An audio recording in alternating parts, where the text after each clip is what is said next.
entreprise qui a été créée en 83-84 et qui aujourd'hui est le leader grâce à son fondateur, Tal Mati, qui l'a créé en 83-84. Donc on a jugé important de vous tenir informé du développement du secteur de l'industrie pharmaceutique tunisienne d'une façon générale et plus particulièrement de Adua qui est un grand contributeur dans ce secteur au niveau national. Voilà, ce secteur donc, a démarré le secteur privé dans les années, particulièrement les années 90 et Adua était la première industrie privée dans ce domaine. Par rapport à ça, donc, il y a certaines lois qui ont été mises depuis 1985 pour la fabrication et l'enregistrement.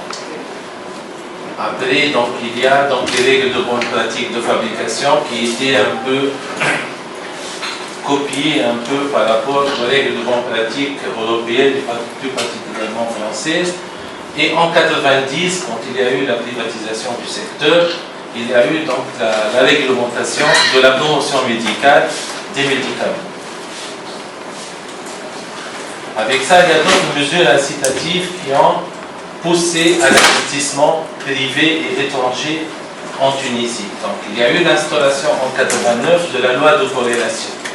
La loi de corrélation, c'est qu'un produit, dès qu'il est fabriqué, sont similaires ou sont génériques fabriqués localement, ou en tant que principe fabriqué localement, automatiquement, il y a l'arrêt de l'importation de ce produit. Ce qui a poussé quand même les investisseurs à développer ce secteur à partir des années 89 jusqu'à 2006, la durée de la loi de corrélation. En deuxième phase, en 2007, il y a eu la mise en place de la CNAM, de l'assurance maladie et le référencement des médicaments. Une autre façon d'encourager la fabrication locale, dès qu'on a deux produits fabriqués localement, l'appel d'offres devient national. Il faut signaler que l'Algérie a copié la loi de corrélation et elle a changé uniquement cette possibilité-là. Elle donne la majorité aux Algériens d'avoir une majorité dans les investissements, 51%. Aujourd'hui, après cet encouragement, je pense qu'on a 56 unités de fabrication, dont 28 dans la fabrication des médicaments, 6 à l'usage vétérinaire, et on a à peu près 22 entreprises dans les dispositifs médicaux, et c'est le secteur qui se développe mieux dans l'exportation des médicaments. Aujourd'hui, la couverture de la fabrication elle est à peu près à 50%, je pense, en 2012. Ce qui est important à signaler, que la couverture en volume, elle est à peu près à 70%, et ça c'est normal puisque le prix, il a baissé par rapport aux produits importés pour la même qualité du produit, ce qui a contribué aussi à une meilleure couverture de la santé. Il faut dire aussi que l'évolution du marché pharmaceutique, il est à peu près passé de 15 millions à peu près de dollars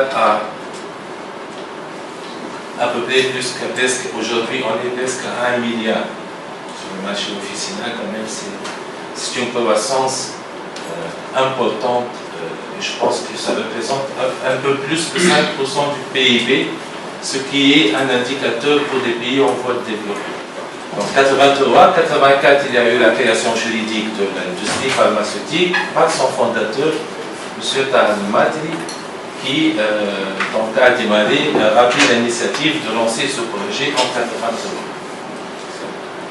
Démarrage de l'activité, donc il nous a un peu fallu 5 à 6 ans dans le temps parce qu'il n'y avait pas le savoir-faire pour faire cette usine. Et l'introduction en bourse comme date clé, c'était en 2007. Le capital de Adua est 13,2, 38% le fondateur Tal Mati, 35% le gouvernement et à peu près le 1/3 le public. C'est coté en bourse. C'est une entreprise qui est cotée en bourse. C'est une société anonyme. Son chiffre d'affaires 2013 estimé, il est de 76 millions de dinars. C'est un chiffre d'affaires pris par l'usine. Parce que parfois vous allez voir les ventes officines qui sont différentes. Et le chiffre d'affaires réalisé en 2012 était de 67 millions de dinars. Notre activité est estimée à 24 millions de boîtes et on a à peu près 164 présentations qui sont partagées entre les activités et les produits sous licence et les produits génériques. À savoir que nous fabriquons aussi avec des partenaires étrangers des activités licences. Donc vous voyez là, presque la majorité des produits de Adria fabriqués sont ici. On cite comme des produits sous licence comme le Clamoxyl, le Quantin, le Toplexyl, le Tonicalcium. Donc ce sont des produits qui sont fabriqués sous licence où nous consolidons notre chiffre d'affaires et nous garantissons aussi la qualité. On regarde quand même les ventes officines. Ce qu'on vous a montré un peu quand on vous a dit que le chiffre d'affaires était de 67, c'est les ventes des pas d'usine. Mais ce que nous couvrons comme dans les ça, c'est le classement top 20. Ça, c'est les 20 premiers laboratoires. Adria occupe la première position. À un chiffre d'affaires prix public, parce qu'il n'y aura pas de confusion, de 94 millions de dinars.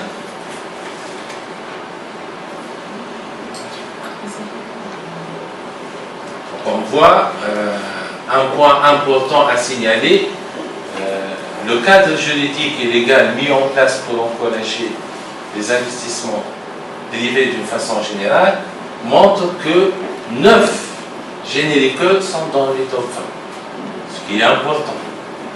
Ils sont même devant les grands multinationales.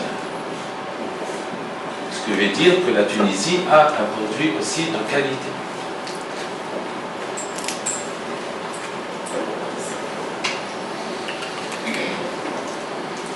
L'évolution de Adria, donc, dans son chiffre d'affaires, on voit quand même que la croissance, que Adria continue à assurer un plan de développement croissant. Et que sa croissance, principalement, elle vient sur les 2 années à venir à 2 chiffres. L'activité production aussi,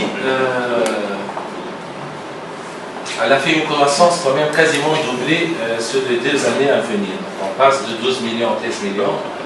À une activité de 23 millions et une capacité de production doublée. Et c'était notre challenge en tant qu'entreprise nationale et citoyenne. Et dans les différentes négociations, même avec les syndicats, c'est quand même, nous avons gardé et sécurisé l'emploi des gens. Savoir qu'avec le syndicat, comme toutes les entreprises, nous avons pu donc trouver des terrains d'entente et un protocole d'accord sur les 3 années 2011, 2012, 2013 qui respectent l'équilibre financier de l'entreprise et aussi sauvegarde les intérêts des employés. Et ça a donné ses fruits puisque sur les 2 années, malgré la révolution, on a doublé notre activité.